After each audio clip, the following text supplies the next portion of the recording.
Welcome friend. আজকে আবার একটি ভিডিও টিউটোরিয়াল নিয়ে উপস্থিত হয়েছি। আজকে আমাদের যে ভিডিও টিউটোরিয়াল, সেই ভিডিও টিউটোরিয়ালে আমরা জানবো এক্স ক্রোমোজোমাল ইনহেরিটেন্স বা এক্স ক্রোমোজোমের বংশানুসরণ, এক্স ক্রোমোজোম ঘটিত বংশানুসরণ।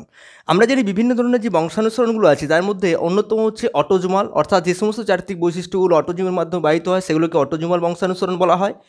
যে সমস্ত চারিত্রিক বৈশিষ্ট্যগুলো ওয়াই ক্রোমোজোমের মধ্যে বাহিত হয় সেগুলোকে ওয়াই ক্রোমোজোমাল বংশানুসরণ বলা হয়। এবং কিছু কিছু চারিত্রিক বৈশিষ্ট্য আছে, যে সমস্ত চারিত্রিক বৈশিষ্ট্যগুলি সাধারণত এক্স ক্রোমোজোমের মাধ্যমে বাহিত হয় সেই সমস্ত চারিত্রিক বৈশিষ্ট্যগুলোকে এক্স ক্রোমোজোমের বংশানুসরণ বা এক্স ক্রোমোজোমাল ইনহেরিটেন্স বলা হয়। এগুলো সাধারণত এক্স ক্রোমোজোমের মাধ্যমে বাহিত হয় বা আমাদের লিঙ্গ নির্ধারক যে এক্স ক্রোমোজোম, সেই লিঙ্গ নির্ধারক এক্স ক্রোমোজোমের মাধ্যমে এই চারিত্রিক বৈশিষ্ট্যগুলো বাহিত হয়ে থাকে। আমাদের আজকের যে এক্স ক্রোমোজোমাল ইনহেরিটেন্স তার মধ্যে যেটাকে আমি বেছে নিয়েছি সেটা হলো হিমোফিলিয়া। হিমোফিলিয়া হচ্ছে এক ধরনের ডিজিজ বা এক ধরনের রোগ। হিমোফিলিয়ার ক্ষেত্রে কী হয় না, সাধারণ মানুষের ক্ষেত্রে সাধারণ মানুষের যদি কোনো কারণে ক্ষতস্থানের সৃষ্টি হয় তাহলে সেই ক্ষতস্থান থেকে রক্ত মোক্ষণ হয়, অর্থাৎ রক্ত বাইরে বেরিয়ে যায়। কিন্তু নির্দিষ্ট টাইম পর অর্থাৎ নির্দিষ্ট টাইম পর সেই রক্তস্থান কিন্তু ক্ষতস্থানের মেরামতি ঘটে এবং মেরামতি ঘটে সেখানে কিন্তু রক্তক্ষরণটা বন্ধ হয়ে যায়, অর্থাৎ রক্ত তঞ্চন হয়। যে পদ্ধতির মাধ্যমে রক্তক্ষরণ বন্ধ হয় কোনো ক্ষতিগ্রস্ত কলাকোষ থেকে বা ক্ষতিগ্রস্ত ভেসেল থেকে, সেই পদ্ধতিকে আমরা বলি রক্ততঞ্চন, ব্লাড কোয়াগুলেশন। কিন্তু এই হিমোফিলিয়া নামক রোগের ক্ষেত্রে ব্লাড কোয়াগুলেশন সম্পূর্ণভাবে ঘটে না। অর্থাৎ আক্রান্ত ব্যক্তি, যিনি হিমোফিলিয়া রোগে আক্রান্ত, সেই ব্যক্তির কোনো কারণে কোনো স্থানে যদি ক্ষতস্থানের সৃষ্টি হয় সেই স্থান থেকে কিন্তু অনবরত রক্ত নির্গত হতে থাকে, কখনোই কিন্তু রক্ত জমাট বাঁধে না এবং রক্ত জমাট বেঁধে কখনোই তার রক্তক্ষরণ বন্ধ, রক্তমোক্ষণ বন্ধ হয় না। এখন জেনারেল দেখে নেওয়া যাক এই রোগটার অপর একটা নাম আছে। কী নাম? এই রোগটার আরেকটি নাম হলো, এই রোগটাকে বলা হয় ব্রিডার্স ডিজিজ। এটাকে বলা হয় ব্রিডার্স, যেহেতু ব্রিডিং হয়, ব্রিডার্স ডিজিজ, এটাকে বলা হয় ব্রিডার্স ডিজিজ, এটাকে ব্রিডার্স ডিজিজ বলা হয়ে থাকে। এখন যেহেতু এক্স ক্রোমোজোমাল বংশানুসরণ এবং এই রোগের প্রকৃতিটা যদি লক্ষ্য করা হয় তাহলে এই প্রকৃতি সাধারণত দুটো ভাগে একে ভাগ করা হয়, দুটো ক্যাটাগরিতে। যদিও তিনটা ক্যাটাগরি, আমি দুটো বলছি, লাস্টের একটা বলছি। দুটো ক্যাটাগরিতে জেনারেলি ভাগ করা হয়, যেহেতু আমি এক্স ক্রোমোজোমাল বলেছি। সেটা হচ্ছে হিমোফিলিয়া এ এবং হিমোফিলিয়া বি। আমরা জানি আমাদের শরীর রক্ততঞ্চনের জন্য, আমরা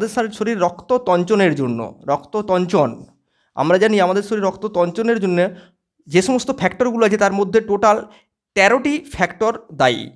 এই 13টি ফ্যাক্টর ক্যাসকেড রিয়েকশনের মাধ্যমে আমাদের রক্ত যেখানে ক্ষরণ হচ্ছে সেই স্থানে রক্তের জমাট বাঁধায়। অর্থাৎ শরীরের মধ্যে এই 13টা ফ্যাক্টর বা 13টা প্রোটিন উপাদান, সেই প্রোটিন উপাদান পারস্পরের সঙ্গে রাসায়নিক বিক্রিয়ার মাধ্যমে যে স্থান থেকে রক্ত ক্ষরণ হচ্ছে সেই স্থানে আমাদের রক্ত জমাট বাঁধায়। তাহলে 13টি ফ্যাক্টর হচ্ছে আমাদের রক্ত সঞ্চালনের জন্য শরীরের দায়ী। এই 13টি ফ্যাক্টরের মধ্যে দুটি ফ্যাক্টর খুবই গুরুত্বপূর্ণ।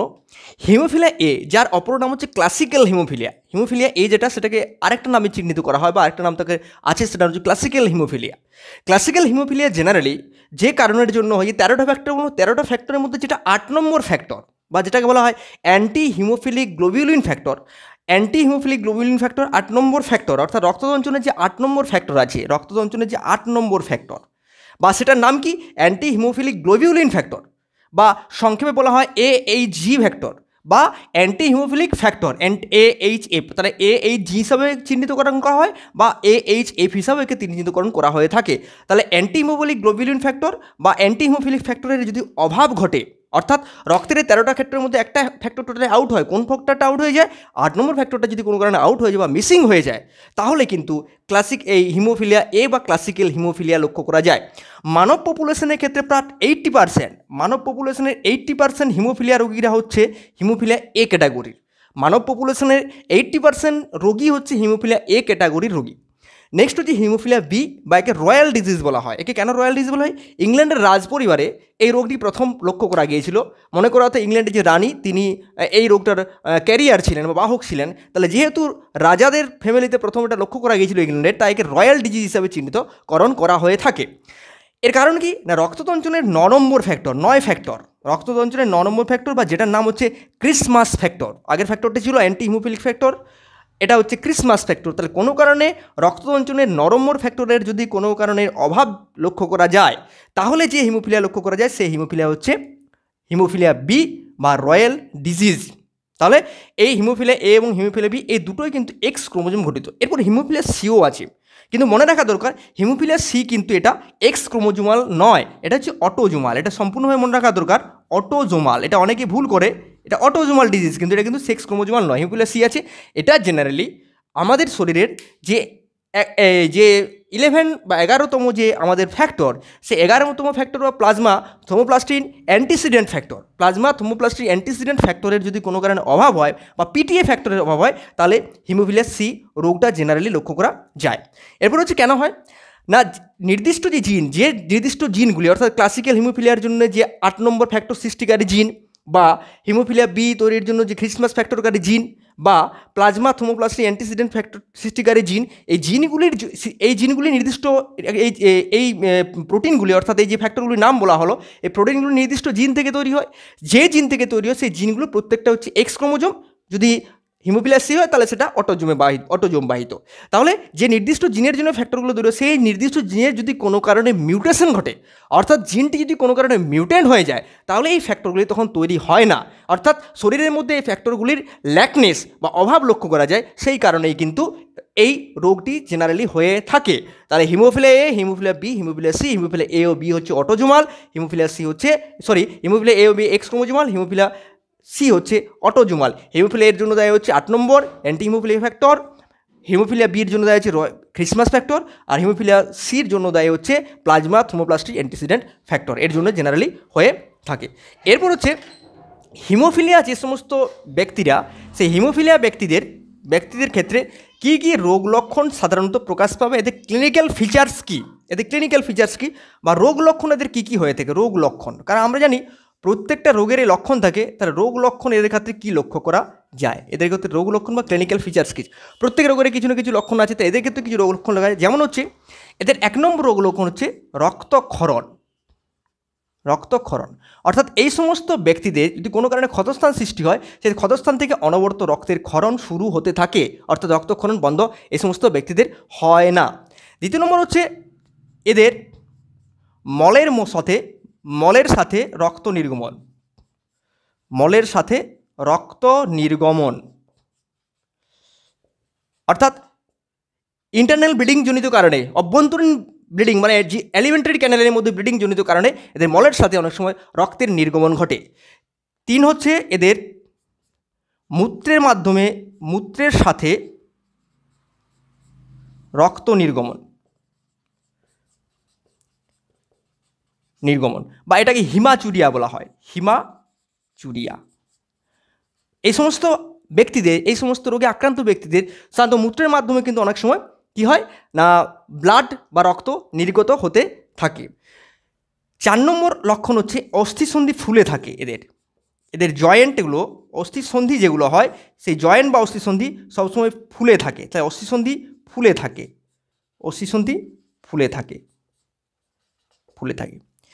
5 হচ্ছে এদের ক্ষতস্থান সৃষ্টি হওয়ার সম্ভাবনা বেশি,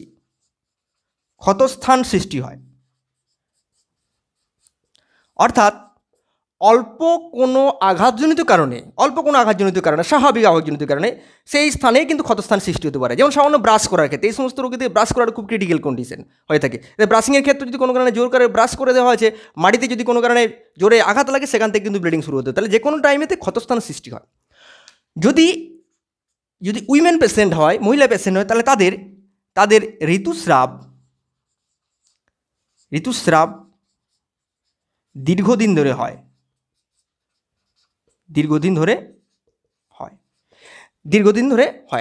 আর হচ্ছে কি, সাথে হচ্ছে এদের নাক দিয়ে রক্তক্ষরণ হয়। তাহলে জেনারেলি এই রোগ লক্ষণগুলো প্রকাশ পায়: ব্লিডিং, মলের সাথে রক্তের নির্গমন, মূত্রের সাথে রক্ত নির্গমন বা হিমাচুরিয়া, অস্থিসন্ধি সবসময় ফুলে থাকে, এদের ক্ষতস্থান সৃষ্টি হয় শরীরের মধ্যে, অল্প আঘাতজনিত কারণে ক্ষতস্থানের সৃষ্টি হয়। যদি মহিলা হয় তার ক্ষেত্রে ঋতুস্রাব দীর্ঘ হয় এবং মেনস্ট্রুয়াল ফ্লো সেটাও কিন্তু অনেক বেশি হয়ে থাকে স্বাভাবিক নারীদের তুলনায়। এদের নাক দিয়েও অনেক সময় রক্তক্ষরণ হয়ে থাকে। তাহলে এগুলো হলো রোগ লক্ষণ বা ক্লিনিক্যাল ফিচার্স হিমোফিলিয়া ডিজিজের বা হিমোফিলিয়া রোগের। এরপর হচ্ছে হিমোফিলিক ব্যক্তিরা কী কী প্রিকশন নিতে পারে, কোন প্রিকশন তাদের নেওয়া উচিত। একজন হিমোফিলিক ব্যক্তি তাকে সারভাইভ করার জন্য, তাকে বেঁচে থাকার জন্য কোন কোন প্রিকশনগুলো তার একেবারে নেওয়া উচিত, যে সমস্ত প্রিকশনগুলি বা যে সমস্ত ব্যবস্থাগুলি গ্রহণ করা উচিত, যে সমস্ত ব্যবস্থা গ্রহণ করা উচিত একজন হিমোফিলিক ব্যক্তির, প্রথম হচ্ছে কম শারীরিক পরিশ্রম করা। এদের শারীরিক পরিশ্রম করা বেশি চলে না। কেন? শারীরিক পরিশ্রম করা মানে আঘাত লাগার সম্ভাবনা বেশি থাকে, ফলে শারীরিক পরিশ্রম করার সম্ভাবনা এদের কিন্তু কম, মানে করা উচিত নয়, এদের একেবারে করা উচিত নয়। নেক্সট হচ্ছে ব্রাশ করার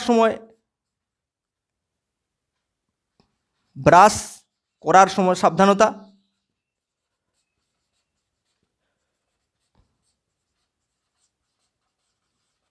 ব্রাশ করার সময় সাবধানতা অবলম্বন করতে হয়, মাড়ি যাতে ছড়ে না যায়, গামের থেকে যাতে করে ব্লিডিং বা রক্তক্ষরণ এদের না হয়ে থাকে। তাছাড়াও 3 নম্বর হচ্ছে রক্ত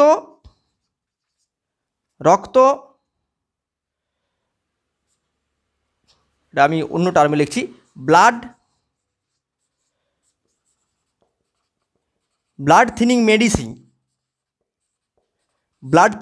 মানে যে সমস্ত রোগগুলি, যে সমস্ত মেডিসিনগুলি সাধারণত রক্তকে পাতলা করে থাকে, অ্যাসপিরিন জাতীয় ওষুধ, সেই সমস্ত ওষুধ ইনটেক টোটালি বন্ধ করা। যেমন হচ্ছে অ্যাসপিরিন,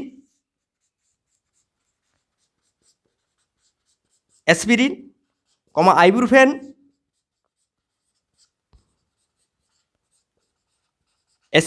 আইবুপ্রোফেন জাতীয়, তা হচ্ছে ওয়ারফেরিন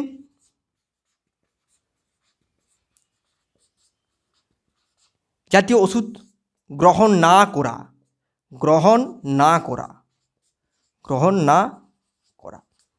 ঠিক আছে। আর 4 নম্বর হচ্ছে রক্ত সংক্রমণ যাতে না হয়, সংক্রমণ যাতে না হয় তার ব্যবস্থা করা। তাহলে জেনারেলি এই ধরনের কিছু প্রিকশন তাদের মেনে চলতে হয়, কারণ জীবনে স্বাভাবিক করতে গেলে, কারণ অল্প থেকে যেহেতু ভয়ঙ্কর একটা ব্যাধি, স্বাভাবিক ক্ষতস্থান থেকে রক্তক্ষরণ হয়ে মারা যেতে পারে, ফলে কম শারীরিক পরিশ্রম করা, যতটা সম্ভব অ্যাভয়েড করা, ব্রাশ করার সময় সাবধানতা অবলম্বন করা, ব্লাড থিনিং মেডিসিন, হার্টের যদি কোনো বৈকল্য থাকে তাহলে হার্টের বৈকল্য জেনারেলি এই মেডিসিনগুলো প্রেসক্রাইব করে থাকে, ইনফ্লেমেশনের জন্য আইবুপ্রোফেন প্রেসক্রাইব থাকে, হার্টের জন্য অ্যাসপিরিন, ওয়ারফেরিন প্রেসক্রাইব করতে হলে এই সমস্ত মেডিসিনগুলো টোটালি গ্রহণ না করা, আর হচ্ছে রক্ত সংক্রমণ যাতে না হয় তার জন্য ব্যবস্থা গ্রহণ করা। তাহলে এগুলো হচ্ছে ব্যবস্থা গ্রহণ করা একজন হিমোফিলিক পেশেন্টের। দ্বিতীয় নম্বর হচ্ছে এর চিকিৎসা কী আছে। কিছুদিন আগে পর্যন্ত সেভাবে কোনো চিকিৎসা ছিল না, কিন্তু বর্তমানে অনেক চিকিৎসা পদ্ধতি আবিষ্কৃত হয়েছে, যেগুলো বর্তমানে সাকসেসফুলি এগুলো ট্রায়াল করা হচ্ছে পেশেন্টদের মধ্যে। তাহলে চিকিৎসা ব্যবস্থা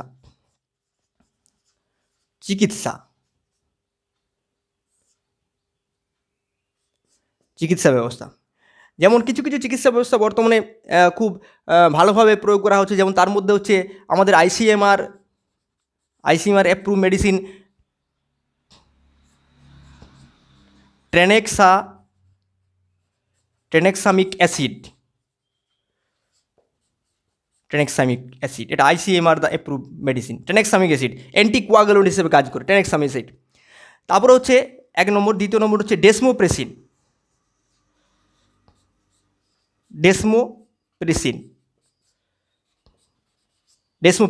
আইসিএমআর অ্যাপ্রুভ, FDA অ্যাপ্রুভ 2017 সালে। এটা খুব গুরুত্বপূর্ণ, সাকসেসফুলি ব্যবহার করা হচ্ছে। এটার নাম হচ্ছে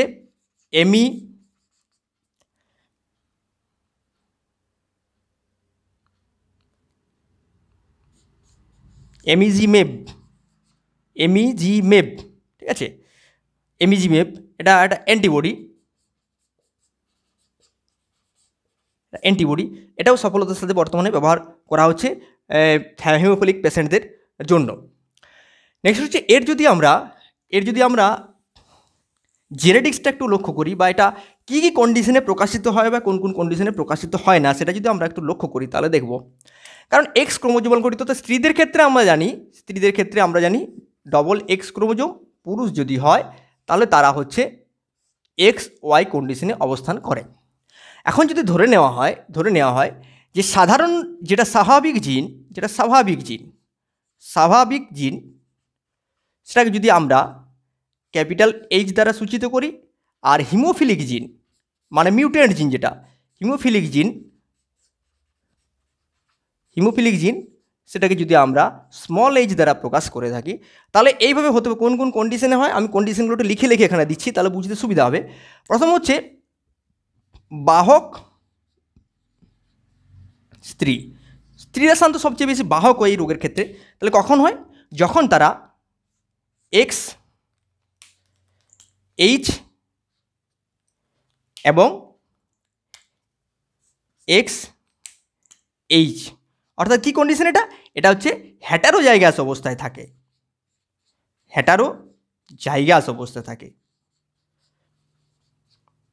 অর্থাৎ স্ত্রীরা সবসময় হেটারোজাইগাস অবস্থায় বাহক হিসাবে কাজ করে। বাহক স্ত্রী, আগে রেখেছে ক্যারিয়ার স্ত্রী, হেটারোজাইগাস কন্ডিশন, এই কন্ডিশনে যদি থাকে তাহলে তারা বাহক করে, অর্থাৎ রোগটাকে সাইলেন্টলি বা প্রচ্ছন্নভাবে বহন করে নিয়ে যাবে তাদের পরবর্তী বংশে। ক্লিয়ার? নেক্সট হচ্ছে আক্রান্ত স্ত্রীরা কখন আক্রান্ত হয়? স্ত্রী কখন আক্রান্ত হবে? স্ত্রীরা আক্রান্ত হবে এই কন্ডিশনে, দুটো জিনে যদি মিউটেন্ট হয়ে যায়, তাহলে এই কন্ডিশনকে আমরা কি বলবো? এটা ছিল হেটারোজাইগাস, এটাকে বলবো আমরা হোমোজাইগাস।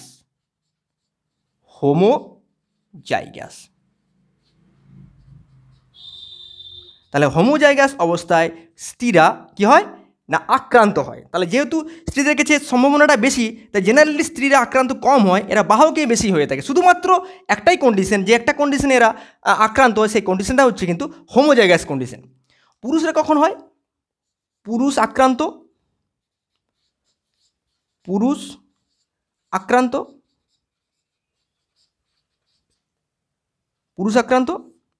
এরা আক্রান্ত হয়ে থাকে কোন অবস্থায়? এরা আক্রান্ত হয়ে থাকে হেমিজাইগাস অবস্থায়।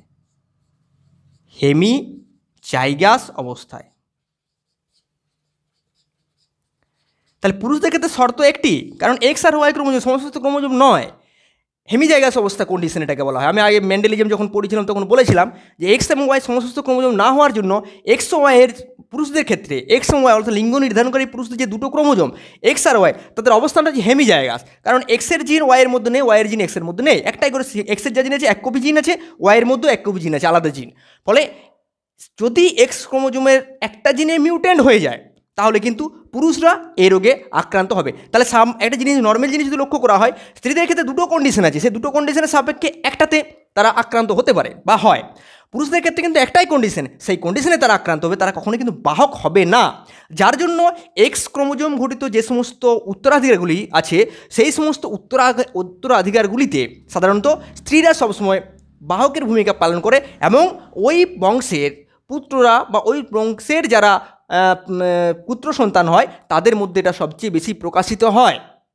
এবং এই ধরনের যে নির্দিষ্ট প্যাটার্ন অর্থাৎ স্ত্রী থেকে পুত্র কন্যা থেকে তার পুত্র, এইভাবে যে সঞ্চারণের ধারাটা লক্ষ্য করা যায়, এই ধারাটাকে বলা হয় ক্রিস ক্রস উত্তরাধিকার। এটাকে বলা হয় ক্রিস ক্রস উত্তরাধিকার